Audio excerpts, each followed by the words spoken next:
నమస్కారం ETV news కి స్వాగతం. వివేక హత్య విషయంలో ప్రొద్దుటూరు సభలో జగన్ చేసిన వ్యాఖ్యలపై డాక్టర్ సునీత మండిపడ్డారు. న్యాయం కోసం కోర్టుల చుట్టూ తిరుగుతుంటే చిన్నాన్న కుమార్తెపైనే నిందలు వేసి కేసులు పెట్టడం న్యాయమా అని ప్రశ్నించారు. జగన్ తాను చేయాల్సిన పని సరిగా చేయనందునే తాను బయటకు రావాల్సి వచ్చిందని సునీత చెప్పారు. వివేకాను హత్య చేసిన వారికి జగనే రక్షణ కల్పిస్తున్నారని ఆరోపించారు. హత్య చేసిన వ్యక్తి నిందితుల వెనుక వైఎస్ అవినాష్, భాస్కర్ రెడ్డి ఉన్నారని చెబుతున్నారని గుర్తు చేశారు.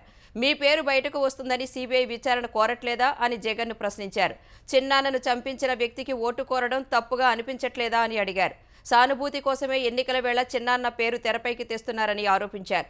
తాను న్యాయం కోసం పోరాడుతుంటే మీరు పదవుల కోసం పోరాడుతున్నారని ఆమె ఆక్షేపించారు. హంతకులకు ఓటు వేయొద్దని సునీత ప్రజలకు విజ్ఞప్తి చేశారు. గోదావరి నీళ్లు రాయలసీమకు తీసుకొచ్చే బాధ్యత తనదని తెలుగుదేశం అధినేత చంద్రబాబు ప్రజలకు హామీ ఇచ్చారు. ప్రజాగళం పర్యటనలో భాగంగా రాఫ్తాడులో పర్యటించిన ఆయన రాయలసీమలో ప్రతి ఎకరాకు నీళ్లిచ్చే బాధ్యత తీసుకుంటానని చెప్పారు.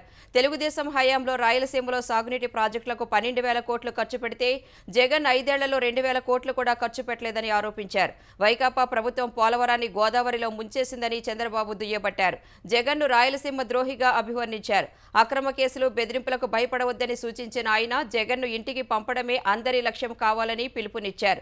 ఆంధ్రప్రదేశ్ను కాపాడే బాధ్యత ప్రజల మీదే ఉందన్నారు. విధ్వంసమైన రాష్ట్రాన్ని పునర్నిర్మించేందుకు మాకు మద్దతివ్వాలని ప్రజలను కోరారు. ముఖ్యమంత్రి జగన్ చేతగానితనానికి టిడ్కో లబ్ధిదారులు అప్పుల పాలయ్యారని తెలుగుదేశం, జనసేన నేతలు విమర్శించారు. తెనాలి పూలే కాలనీలో టిడ్కో ఇళ్లను జనసేన నేత నాదెండ్ల మనోహర్తో కలిసి గుంటూరు లోక్సభ తెలుగుదేశం అభ్యర్థి పెమ్మసాని చంద్రశేఖర్ పరిశీలించారు. ఇళ్లు పూర్తి చేసి లబ్ధిదారులకు ఇవ్వకుండా పాడు పెట్టడం దారుణమని చంద్రశేఖర్ విమర్శించారు. తెలుగుదేశానికి మంచి పేరు వస్తుందని పేదలకు నాశనం చేశారని ఆరోపించారు. జగన్ విధ్వంసంతోనే పాలన మొదలుపెట్టారని నాదెండ్ల మనోహర్ దుయ్యబట్టారు. రాష్ట్రంలో పెత్తందారుడు, భూకబ్జాదారుడు జగన్ మాత్రమేనని ఆరోపించారు. మార్పు కోసం ప్రజలు నిలబడాలని పిలుపునిచ్చారు.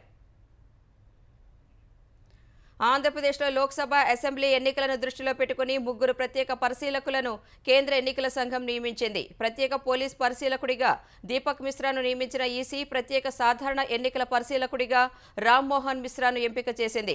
ప్రత్యేక ఎన్నికల వ్యయ పరిశీలకుడిగా నీనా నిగమ్ను పంపుతోంది. ఈ 3 పరిశీలకులు త్వరలోనే ఏపీకి రానున్నారు. వచ్చే వారంలో వారు ఏపీలో విస్తృతంగా పర్యటించి పరిస్థితులను అంచనా వేస్తారని తెలుస్తోంది. ఈ 3 ఏపీలో ఈసీ మార్గదర్శకాలను పటిష్టంగా అమలు చేయడం సహా ఏపీ సరిహద్దు ప్రాంతాలు, సమస్యాత్మక ప్రాంతాలు, ఓటర్లను ఆకర్షించే ఉచితాలు, తాయిలాల నియంత్రణపై దృష్టి పెట్టనున్నారు. రాజధానికి భూములిచ్చిన అమరావతి రైతులకు ఖచ్చితంగా న్యాయం జరుగుతుందని సుప్రీంకోర్టు విశ్రాంత ప్రధాన న్యాయమూర్తి జస్టిస్ ఎన్వి రమణ విశ్వాసం వ్యక్తం చేశారు. కృష్ణా జిల్లా పర్యటనలో భాగంగా గన్నవరం విమానాశ్రయం చేరుకున్న జస్టిస్ ఎన్వి రమణకు అమరావతి రైతులు, మహిళలు స్వాగతం పలికారు. అమరావతి పరిరక్షణ సమితి నాయకులు, మహిళలు ఆయన్ని సత్కరించారు. రాజధాని రైతులకు న్యాయం జరిగేలా చూడాలని వినతి పత్రం అందజేశారు. రాష్ట్ర అభివృద్ధికి భూములు త్యాగం చేసిన రైతుల బాధలు తనకు తెలుసన్న జస్టిస్ రమణ వారికి న్యాయం చేసేందుకు తన వంతు సహకారం అందిస్తానని చెప్పారు. ముఖ్యమంత్రి రేవంత్ రెడ్డి సుప్రీంకోర్టు ప్రధాన న్యాయమూర్తి జస్టిస్ డివై చంద్రచూడ్ను కలిశారు. తెలంగాణ హైకోర్టు నూతన భవనానికి నిన్న రాజేంద్రనగర్లో శంకుస్థాపన చేసిన సీజేఐ గత రాత్రి హైదరాబాద్ తాజ్ ఫలక్ నుమాలో బస చేశారు. ఈ ఉదయం అక్కడకు వెళ్లిన రేవంత్ రెడ్డి మర్యాదపూర్వకంగా సీజేఐతో సమావేశమయ్యారు. సాగునీరు లేక ఎండిపోతున్న పంటలను పరిశీలించే తీరిక కాంగ్రెస్ ప్రభుత్వానికి, సీఎం రేవంత్ రెడ్డికి లేదని భారాస కార్యనిర్వాహక అధ్యక్షుడు కేటీఆర్ విమర్శించారు. రాజన్న సిరిసిల్ల జిల్లా తంగళ్లపల్లి మండలం సారంపల్లి తదితర ప్రాంతాల్లో ఎండిన పొలాలను ఆయన పరిశీలించారు. పొలాలు ఎందుకు ఎండిపోతున్నాయో రైతులను అడిగి తెలుసుకున్నారు. 4 నెలల నుంచి సీఎం సహా మంత్రులు పదే ఢిల్లీకి వెళ్లడం తప్ప ప్రజలకు చేసిందేమీ లేదని కేటీఆర్ విమర్శించారు. ఈ ప్రభుత్వ వైఖరితో ఇప్పటికే దాదాపు 200 మంది రైతులు ఆత్మహత్యలకు పాల్పడ్డారని చెప్పారు. కాంగ్రెస్ ఎన్నికల సమయంలో ఇచ్చిన రుణమాఫీ హామీని వెంటనే అమలు చేసి రైతుల్లో భరోసా నింపాలని కేటీఆర్ సూచించారు. ఇదే సమయంలో గత ప్రభుత్వం ఇచ్చిన తరహాలో రైతు బంధు ఇవ్వాలని డిమాండ్ చేశారు. గోషామహల్ ఎమ్మెల్యే రాజాసింగ్ను పోలీసులు గృహ నిర్బంధం చేశారు.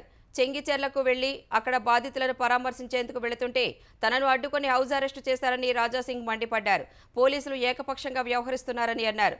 హోళీ వేళ చెంగిచెర్లలో హిందువులపై దాడి జరిగిందని, చాలా మంది మహిళలు, యువత గాయపడ్డారని రాజాసింగ్ తెలిపారు.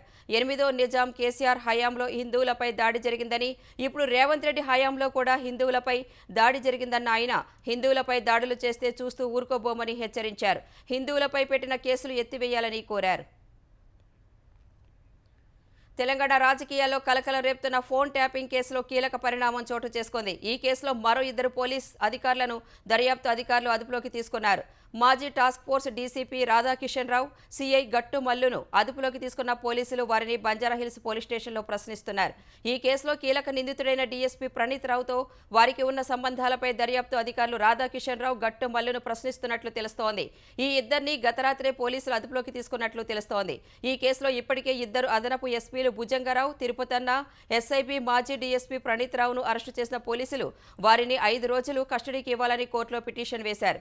ఈ పిటిషన్పై విచారణ జరిపిన కోర్టు నిర్ణయాన్ని రిజర్వ్ చేసింది. మద్యం కేసులో ఢిల్లీ ముఖ్యమంత్రి అరవింద్ కేజ్రీవాల్కు కోర్టు మరో 4 రోజులు ఈడీ కస్టడీని విధించింది. ఈ నెల 21న కేజ్రీవాల్ను అరెస్టు చేసిన తర్వాత విధించిన కస్టడీ ఇవాళ ముగుస్తుండగా ఈడీ అధికారులు కేజ్రీవాల్ను కోర్టులో ప్రవేశపెట్టారు. ఈ సమయంలోనే కేజ్రీవాల్ నుంచి మరింత సమాచారం రాబట్టాల్సి ఉన్నందున మరో వారం రోజులు కస్టడీకి ఇవ్వాలని ఈడీ కోరింది. ఈ పిటిషన్పై జరిగిన విచారణలో స్వయంగా వాదనలు వినిపించిన కేజ్రీవాల్ రాజకీయ కుట్రలో భాగంగానే తన అరెస్టు జరిగిందని తెలిపారు.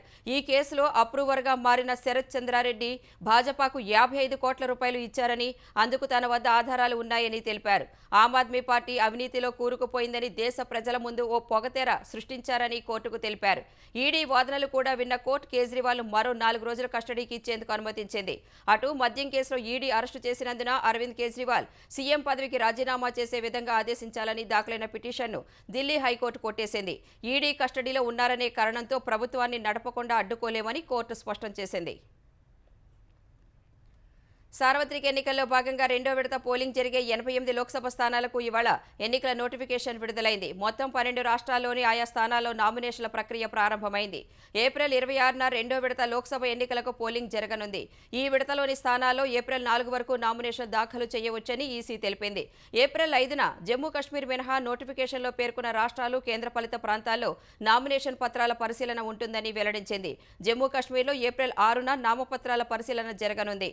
2వ విడత పోలింగ్ జరిగే రాష్ట్రాల్లో అసోం, బీహార్, ఛత్తీస్గఢ్, జమ్మూ కశ్మీర్, కర్ణాటక, కేరళ ఉన్నాయి. మహారాష్ట్ర, మధ్యప్రదేశ్, రాజస్థాన్, త్రిపుర, ఉత్తరప్రదేశ్, పశ్చిమ బెంగాల్ సహా కేంద్రపాలిత ప్రాంతాల్లో కొన్ని స్థానాలకు ఈ విడతలోనే పోలింగ్ జరగనుంది. లోక్సభ ఎన్నికల్లో పోటీ చేసేందుకు పార్టీ టికెట్ దక్కలేదనే ఆవేదనతో ఈ నెల 24న ఆత్మహత్యకు యత్నించిన ఈరోడ్ ఎంపీ గణేశమూర్తి ఈ ఉదయం కన్నుమూశారు. కోయంబత్తూరులోని ఓ ఆసుపత్రిలో చికిత్స పొందుతూ ఎండీఎంకే నేత 77 ఏళ్ల గణేశమూర్తి తుది శ్వాస విడిచారు. 2019 ఎన్నికల్లో డీఎంకేతో పొత్తులో భాగంగా ఎండీఎంకే తరపున ఈరోడ్ నుంచి పోటీ చేసిన గణేశమూర్తి గెలిచారు. ప్రస్తుత ఎన్నికల్లో కూటమి సర్దుబాట్లలో భాగంగా ఎండీఎంకేకు తిరుచి సీటు కేటాయించగా అక్కడి నుంచి దురై వైగోను పార్టీ అభ్యర్థిగా ప్రకటించారు. ఈ పరిణామంతో మనస్తాపానికి గురైన గణేష్ మూర్తి ఈ నెల 24న తీవ్ర అస్వస్థతకు గురయ్యారు. ఆయనను ఆసుపత్రికి తరలించగా అక్కడ చికిత్స చేస్తుండగానే ఇవాళ ప్రాణాలు కోల్పోయారు. గణేష్ మూర్తి ఆత్మహత్య చేసుకునేందుకు విషపూరిత మాత్రలు మింగారని పార్టీ వర్గాలు తెలిపాయి. 1993లో ఎండీఎంకే ఏర్పాటు చేసినప్పటి నుంచి అదే పార్టీలో ఉన్న గణేశమూర్తి 1998లో తొలిసారి పళని లోక్సభ స్థానం నుంచి గెలిచారు. తర్వాత అసెంబ్లీకి ఎన్నికైన ఆయన 2009లో ఈ రోడ్డు నుంచి ఎంపీగా ఎన్నికయ్యారు. 2014లో ఓడిన ఆయన 2019లో మళ్లీ గెలిచారు. గణేష్ మూర్తి మృతిపై తమిళనాడు సీఎం స్టాలిన్, ఎండీఎంకే అధ్యక్షుడు వైగో దిగ్భ్రాంతి వ్యక్తం చేశారు. తమిళనాడు మాజీ సీఎం పళనిస్వామి, భాజపా రాష్ట్ర అధ్యక్షుడు అన్నామలై గణేశమూర్తి మృతిపై సంతాపం తెలిపారు.